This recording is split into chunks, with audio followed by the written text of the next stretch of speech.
Louis sits quietly in a local eatery, intently observing Kathy as she enters her flower shop across the street. Moments later, she exits and heads to the same restaurant to grab a coffee. After placing her order with the waiter, Dennis, Kathy hands him a bouquet for his wife and inquires about her well-being. How's she doing? Dennis mentions that they need to conduct a few more tests. Kathy offers her assistance with his children, and after he expresses his gratitude, she takes a seat. Meanwhile, Louis continues to watch her, and as she enjoys her meal, he decides to leave the restaurant. Once Kathy finishes, she heads to her car in the parking lot, where Louis is waiting inside his vehicle. He follows her to the gym, and as she enters, he steps out of his car as well. He glances inside her vehicle, then returns to his own, placing a gun on the passenger seat and covering it with a newspaper. When he spots Kathy coming out, he approaches her car and suddenly covers her face with a plastic bag. Kathy fights back, headbutting him, and as she manages to pull the bag off, she screams for help. Unfortunately, a nearby person is distracted by loud music and doesn't hear her cries. Louis quickly covers her mouth and threatens to kill her if she makes another sound. He then uses duct tape to seal her mouth and binds her hands and feet with cable ties. Leaving her struggling on the ground, he returns to his car, while the driver of the vehicle next to Kathy remains oblivious as he drives away. Luis comes back for Kathy, lifts her, and places her in the trunk of his car. He takes her to his home, where he drags her into a hidden padded room behind a wall, locks her inside, and then pushes the wall back into place, erasing any evidence of the secret chamber. After preparing some food and clearing any traces from his vehicle, Louis checks on Kathy once more. He informs her that she is confined in a room with padded walls that are 4 feet thick and designed to absorb sound. 4-foot thick concrete walls padded with sound-absorbing. He boasts about having installed those himself, reminding her that screaming will be futile. Louis then instructs her to state her name once he removes the tape from her mouth. As soon as he does, Kathy begins to scream, but her cries go unheard. He locks her in again and switches off the light. Louis then checks his computer, listening to Kathy's desperate screams and pleas for help before silencing the audio. Meanwhile, Kathy sits down, attempting to escape by kicking the padded walls. But it proves fruitless. She spots a vent on the wall and tries to scream louder, yet still, no one comes to her aid.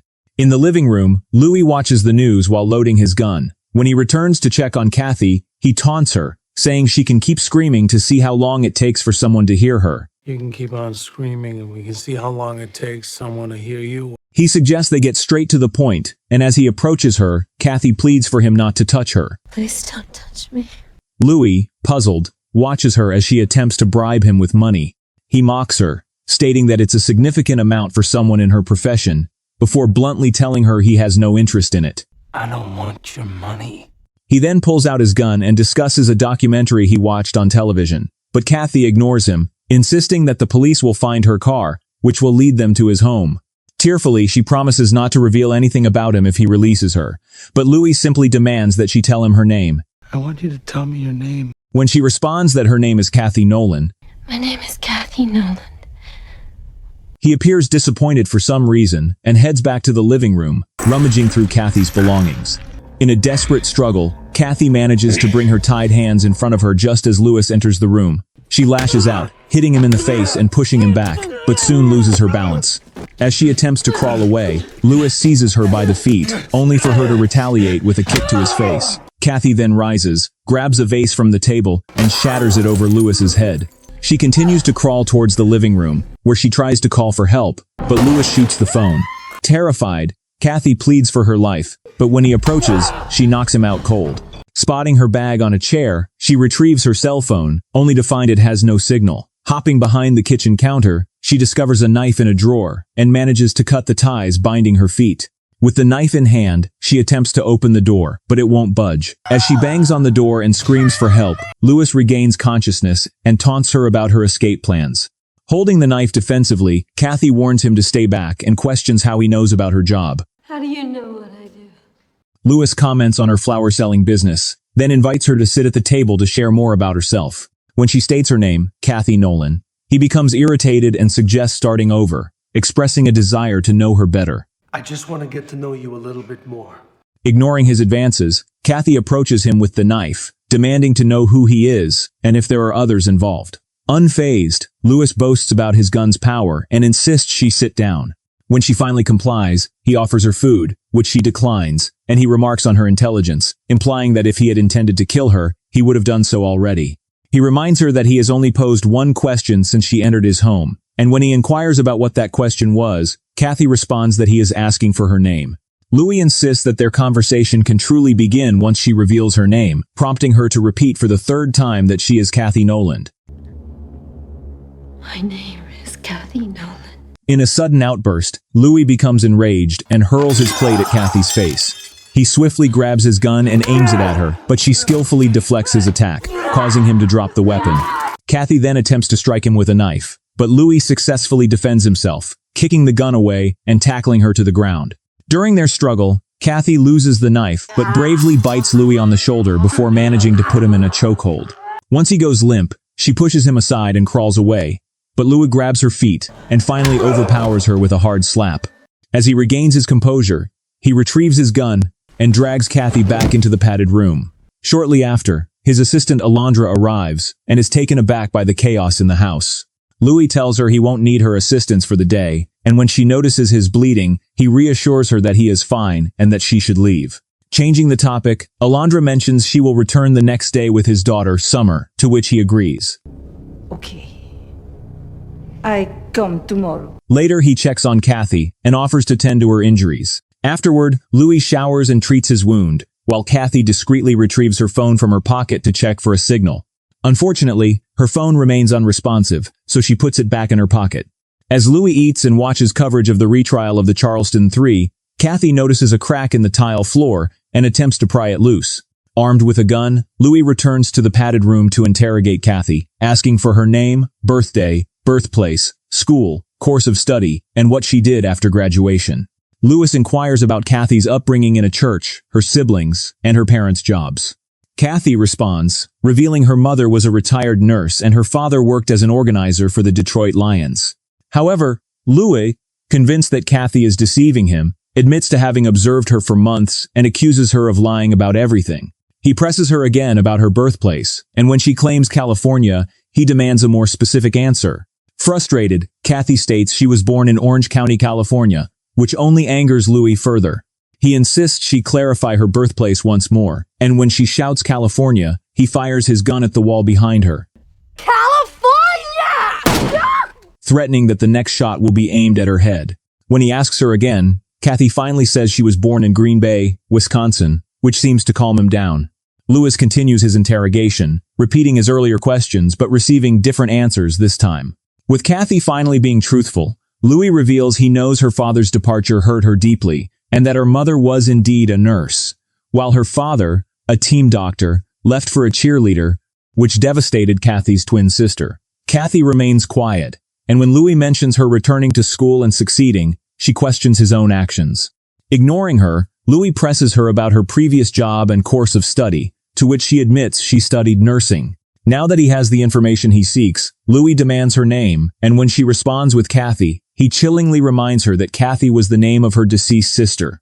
Ultimately, Kathy confesses her true name is Natalie Ann Stevens. My name is Natalie Ann Stevens. After her revelation, Louis reflects on her confusion about her situation, suggesting she might already have an idea before he departs. I think you already know. Now that Natalie is alone in the room, she unleashes her frustration by screaming.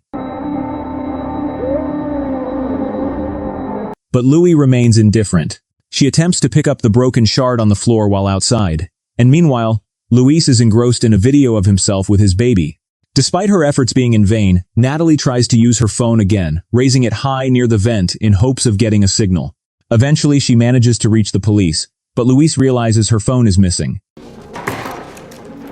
As Natalie speaks to the police, the weak signal cuts the call, My name is Kathy. I'm being held hostage. Can you hear me, please? Hello? prompting her to hide the phone once more. Luis then enters, brandishing a gun, and demanding to know the whereabouts of her phone.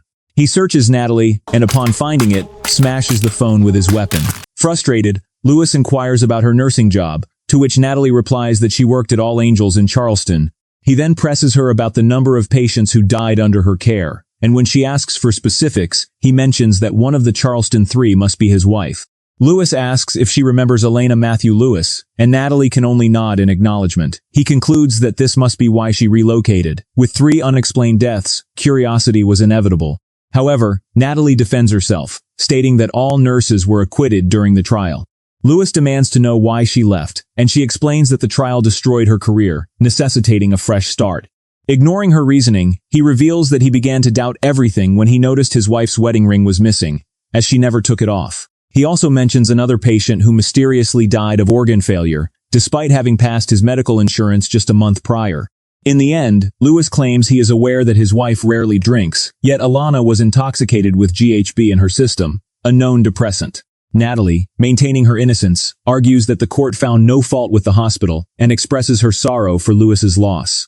Louis questions her sincerity, revealing that he has taken her hostage because he believes she is responsible for his wife's death and demands an explanation. He warns her that if he doesn't receive a satisfactory answer regarding Alana's demise, her life will also be in jeopardy. Outside, Louis hears Natalie sobbing through the speaker. He then watches a video of his wife and their 4-year-old daughter, stirring deep emotions within him. Meanwhile, in the padded room, Natalie's fingers bleed as she struggles to extract a broken shard from the floor. Louis returns to confront her, gun drawn, but she pleads for her life, promising to reveal everything. Natalie recounts her upbringing in a church with her sister, where they learned biblical teachings. They felt protected by God, but not by their father, who betrayed their family by having an affair with her sister's best friend. When their mother confronted him, he abandoned them, leading the community to shun them. As Louis presses her for relevance to his wife's situation, Natalie continues, stating they were good people suffering for their father's transgressions. She reveals the tragic discovery of her sister hanging in the barn and how she devoted her life to Kathy and helping others, including patients at the hospital who confided their darkest secrets. Among them was the first victim of the Charleston Three, who had 2 wives, and the second, a woman who falsely accused her husband of abuse to extort money during their divorce. At last, Natalie reveals that Louis's wife has been unfaithful, which leaves him in shock. She continues, explaining that Alana wasn't wearing her wedding ring because she was involved with another man.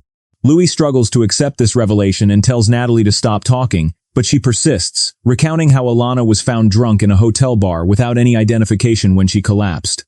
Natalie questions Louis if he truly believes Alana was at a work meeting and claims to have seen Alana's lover visiting her at the hospital. In a fit of rage, Louis stands up, gun aimed at Natalie, demanding silence. Undeterred, Natalie quotes the Bible about the sanctity of marriage, labeling Alana a sinner and a disgrace. Louis warns her to be quiet, but ultimately, Natalie confesses to killing Alana. I did it. Meanwhile, in the living room, Louis rewatches a video of Alana canceling a call, realizing Natalie's words hold truth. Enraged, he begins to destroy things in his home before heading out for a drive. He arrives at a lake where 2 police officers unexpectedly confront him, inquiring about his injured hand and his residence. After he responds, he asks if everything is all right, and they explain they are investigating a report of a car matching his description. Once cleared, the officers apologize for the inconvenience and leave. Sorry to have troubled you, sir. Louis returns home, unaware that Natalie has used her damaged phone to dislodge a tile shard. Upon entering the padded room, he kneels before Natalie, asking how he should explain to Summer about her mother. With tears in his eyes, he expresses that she has no right to take Alana away from him before they could have a conversation, insisting that she must turn herself in. Natalie adamantly refuses and attacks Louis with a jagged piece of tile, delivering several kicks to his abdomen, while declaring that she now identifies as Kathy. It's Kathy. She climbs on top of him, asserting that she won't sacrifice her happiness for him, then punches him in the face before dashing out the door. As she exits, Natalie searches for Luis's gun but only finds a knife. Returning to the room, she discovers it empty, and when Luis attempts to shut the door, she manages to stop him. Weak and out of strength, Luis releases the door and heads to the living room to retrieve his gun. Natalie quickly follows, kicking his hand and sending the gun flying across the room. They engage in a struggle, with Natalie tackling him as he reaches for the weapon. However, she seizes the gun first and aims it at him, just as Summer and Alondra unexpectedly arrive. In a shocking turn, Natalie shoots Alondra before she can react and warns Louis to keep his distance. Taking Summer hostage, she questions Louis about complicating matters. Despite Louis's pleas for Summer's safety, Natalie brushes him off. As he continues to plead, she challenges him on whether he believes Summer is his child, threatening her life. Louis reveals that her threats have been recorded, causing Natalie to momentarily doubt him. Seizing the opportunity, Summer bites Natalie's hand and elbows her in the stomach, making a run for it. Louis then tackles Natalie, choking her until she loses consciousness. Just as Louis prepares to leave, Natalie regains her senses, prompting him to shoot her. He then searches for Summer, finding her in a padded room, crying. Before exiting the house, Louis takes the recording of Natalie's confession, but Summer realizes that Natalie has vanished. He leads his daughter to the garage where Natalie is waiting with a gun in hand. Fortunately, the gun is unloaded, and they find themselves in another struggle.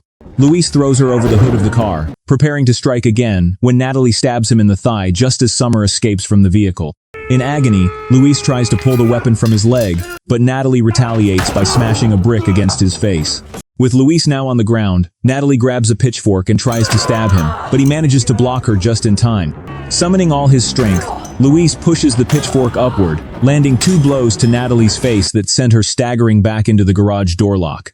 Seizing the moment, Louis rolls away as the garage door slams shut, trapping Natalie inside. Summer rushes to her father, who quickly expresses his love, saying, "I love you, you're my child," just as the police arrive.